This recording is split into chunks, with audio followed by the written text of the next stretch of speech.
Salve galerinha, bom dia, bom dia, bom dia! Mais um Morning Call, o que esperar do mercado hoje? Estamos aqui na edição 004 e vamos falar sobre tudo que movimentou o mercado ontem e o que nós podemos esperar para o mercado hoje, dia 11/12 de 2020. Bora lá porque tem muita notícia boa. Para quem imaginava, assim como eu, que ontem nós teríamos aí um dia complicado na Bolsa Brasileira, vimos o contrário, enquanto o mundo teve dificuldades com queda aí na maioria das bolsas globais. No Brasil, tivemos aí uma boa alta, tanto na Bolsa, queda no dólar, queda no euro e ações brasileiras disparando.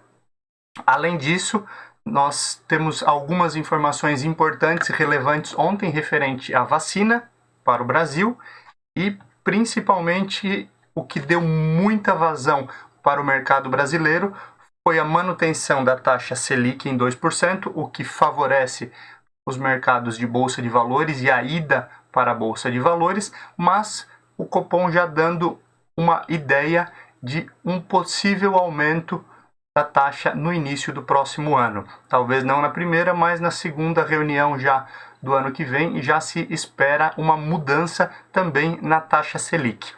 Essas situações acabaram dando confiança para o mercado brasileiro, além de outras notícias que vamos falar aí no nosso Morning Call. Acompanha com a gente, então vamos falar sobre o fechamento do mercado ontem, dia 10/12.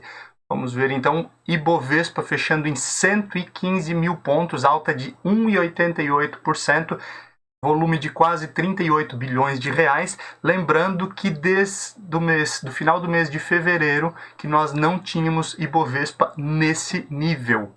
115 mil pontos. Praticamente Ibovespa zerando suas perdas no ano. Notícia importantíssima, visto que nós sofremos bastante aí no ano por conta da pandemia e agora parece que as coisas estão normalizando.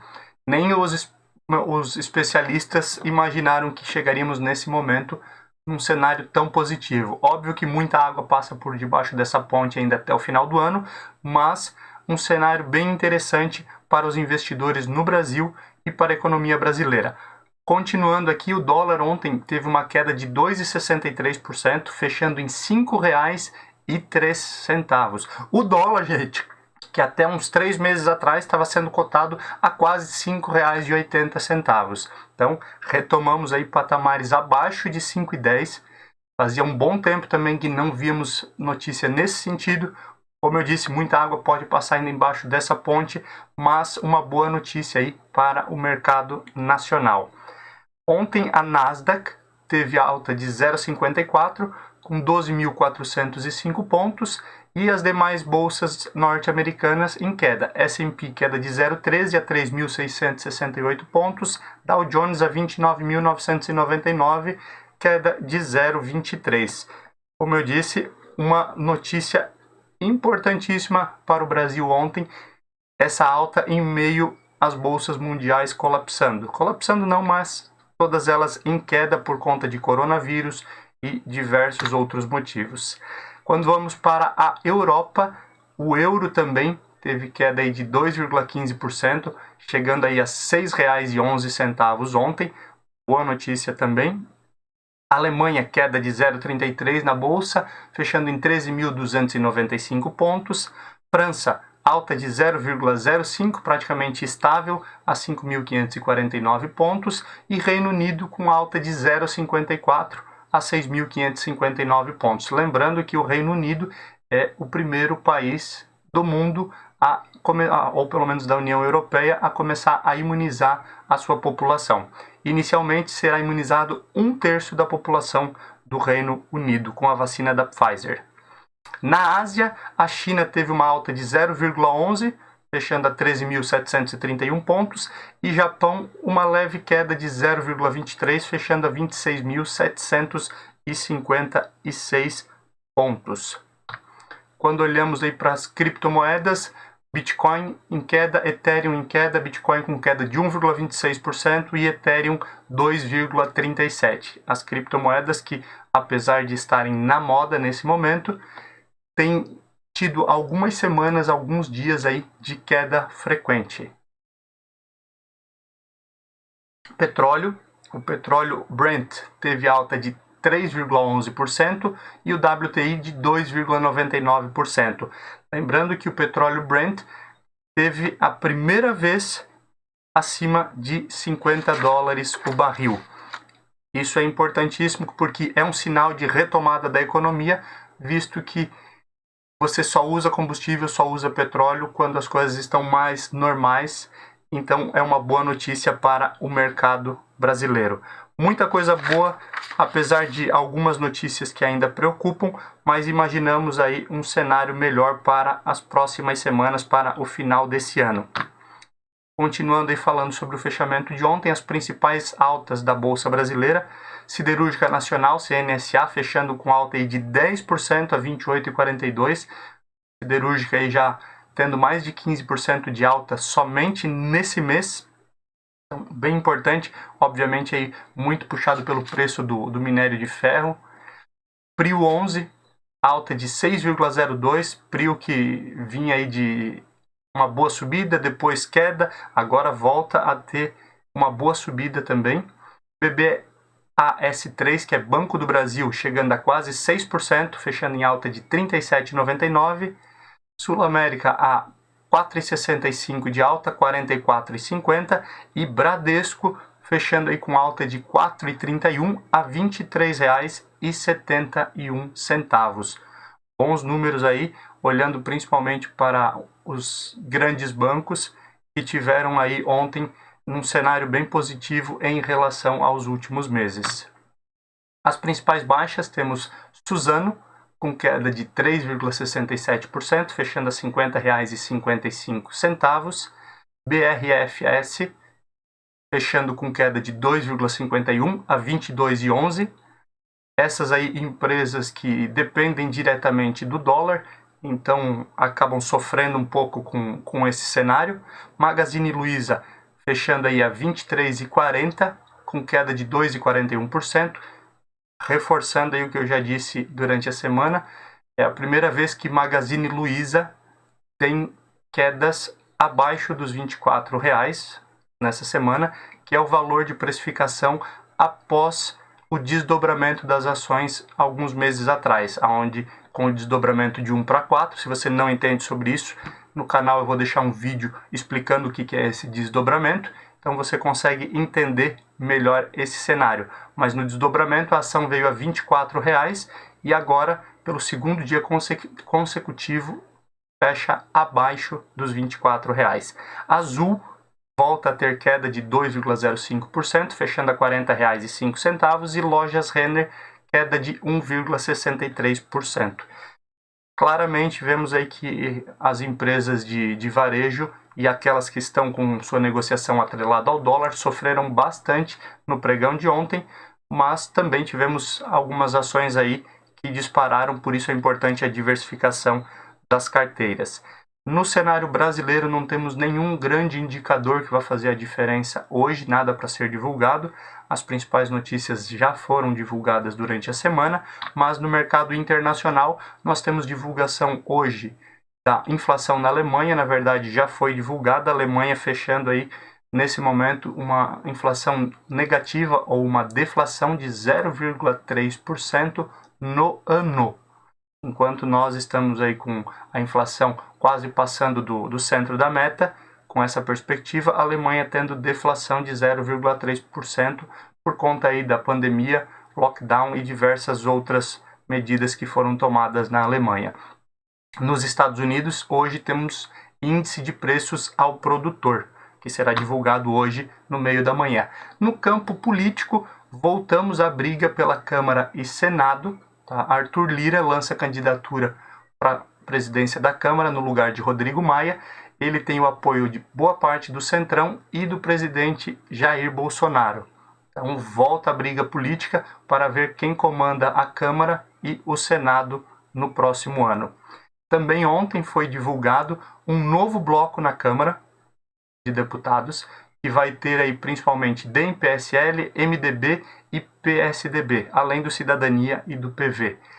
Essa nova bancada é liderada por Rodrigo Maia na tentativa de eleger um sucessor para Maia.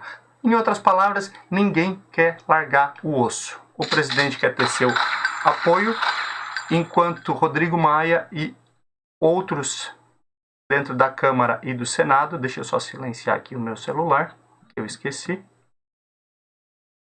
Enquanto Rodrigo Maia não quer perder o seu reinado, ou pelo menos ter alguém de confiança, por outro lado, o presidente e uma parte do Centrão já lançam um novo candidato.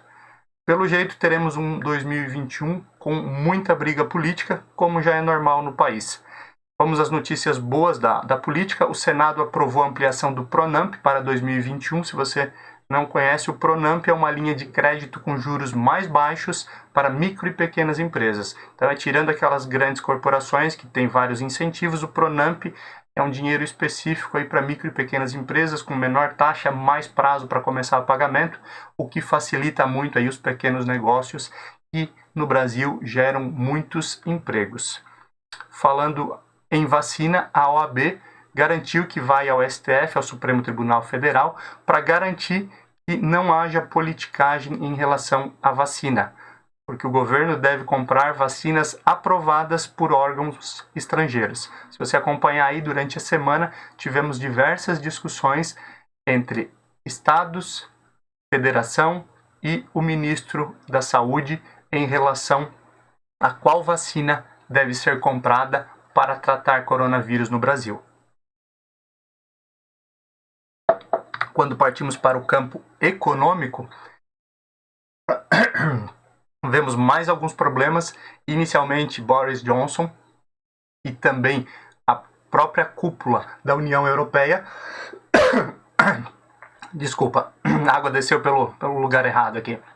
Boris Johnson, primeiro-ministro do Reino Unido, e a cúpula da União Europeia basicamente se preparam para não ter um acordo com o pós-Brexit, um acordo econômico. Muita expectativa a semana inteira, semana passada, de um possível acordo aí do Brexit com a União Europeia e infelizmente parece que caminha para acordo zero. Lembrando, já disse ontem, o acordo tem prazo até dia 31 de dezembro para ser formalizado, para ser finalizado, e todas as notícias indicam que não haverá acordo. Falando ainda em Europa, a Alemanha, devido ao aumento substancial de casos de coronavírus e morte da população, avalia bloqueios definitivos em alguns locais da Alemanha. Vindo para o cenário brasileiro, S&P, que é Standard Poor's, manteve as notas de crédito do Brasil, mas levantando um alerta para que a classe política, os políticos brasileiros, não abandonem o tema fiscal. O tema fiscal, o risco fiscal, ele é frequente no Brasil, esse ano ainda mais por conta da pandemia, onde foi utilizado aí, e a dívida brasileira ela é praticamente 100% do PIB, um pouco menos, estava em 97%, se não me falha a memória, mas é muito alto para um país subdesenvolvido como é o Brasil. Além da S&P, o Credit Suisse afirmou também nessa manhã de que 2021 e 2022 será decisivo para o Brasil na questão fiscal. Em outras palavras, ou vai ou racha. A classe política tem que parar de picuinha e se unir para que realmente o Brasil tenha um cenário fiscal melhor, com as reformas que são necessárias aí e estão sendo enroladas durante todo esse ano. Uma das notícias que ontem movimentou positivamente o mercado e deve continuar movimentando hoje é a aprovação da Anvisa de uma autorização temporária de uso emergencial de vacinas para Covid-19. Isso deve ser votado hoje pelo Senado também, mas essa aprovação permite uma possível vacinação ainda esse ano ou mais tardar no início do próximo, o que daria muita relevância para a economia brasileira, que vem sofrendo aí com aumento de casos de coronavírus, aumento de mortes, e praticamente não entramos ainda numa segunda onda. Ainda vivemos a primeira onda de Covid. Os Estados Unidos estão avaliando liberar viagens do Brasil e da Europa, lembrando que o presidente Donald Trump havia proibido viagens para os Estados Unidos desses países, dos americanos para esses países, para conter a quantidade de casos de coronavírus nos Estados Unidos. Já se avalia uma possível liberação dessas viagens. Ainda os Estados Unidos, notícia importante, eles devem liberar entre hoje e segunda-feira a vacina da Pfizer, a mesma que o Reino Unido está utilizando para começar a imunização da população norte-americana.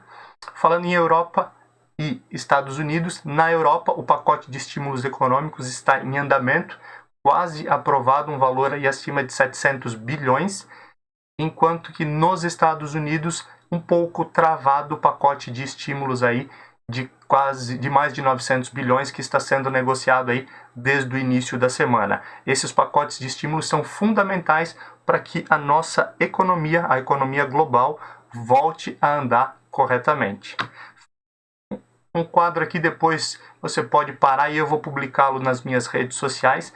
Essa fonte aqui eu tirei do Infomoney. Aqui estão as principais vacinas que estão hoje sendo testadas, a fase em que ela está e os custos. Então nós vemos aí algumas vacinas e uma diferença aí entre 16 e até R$200 cada uma das vacinas. E obviamente a relação dela no país e no mundo.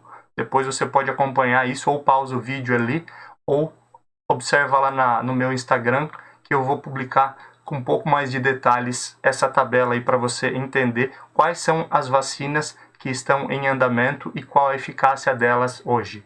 Olhando para o cenário corporativo, você investidor, principalmente investidor pessoa física, apesar que o investidor institucional também vai ter uma redução, mas a B3 anunciou mudanças na tarifa para fevereiro de 2021. Lá no início de 2021, algumas tarifas irão diminuir. Aquelas tarifas que você paga quando você vai manter aquela taxa de manutenção da sua conta, lá na B3, quando você compra ativos, ela vai zerar para pessoas físicas a partir do dia 1º de fevereiro de 2021.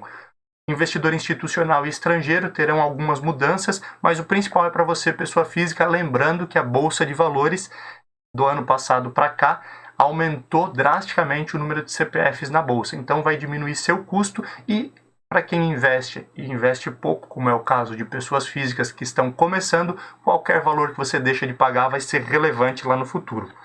A Redditor entrou bem precificada na B3 e ontem, no seu primeiro dia de pregão, teve quase 8% de alta. Falando em alta, a rede Airbnb entrou na Nasdaq bem precificada e ainda assim ontem teve quase 130% de alta. Ou seja, quem comprou antes, no primeiro dia, dentro da Bolsa norte-americana, a Bolsa de Tecnologia Nasdaq, teve mais de 100% de rentabilidade. Realmente vem quebrando recordes aí, e lembrando que o Airbnb, por ser mais recente, não teve aí o mesmo faturamento, por exemplo, do Booking, que é um concorrente direto nos últimos anos. Mas é uma empresa aí que tem bastante confiança dos investidores. Falando ainda em cenário corporativo, Petrobras, aproveitando e surfando a onda do preço do barril do petróleo, como eu falei anteriormente, já a primeira vez desde o início da pandemia que o barril de petróleo passa dos $50 e a Petrobras vem ganhando força devido a essa alta. Siderúrgica Nacional dispara, como eu já falei anteriormente, e teve mais de 15% de alta somente no mês. Muita coisa boa acontecendo. Hoje provavelmente será um dia de volatilidade na Bolsa, muita realização de lucros e acompanhando as notícias internacionais e as notícias referentes à Anvisa e à vacinação no Brasil. O importante é que na segunda-feira nós estaremos de volta aqui. Acompanhe também nas redes sociais, deixe seu like, compartilha, que eu quero todos os dias estar aqui com você com o nosso Morning Call, diariamente, o que esperar do mercado hoje. Abraço, bom final de semana e até segunda-feira.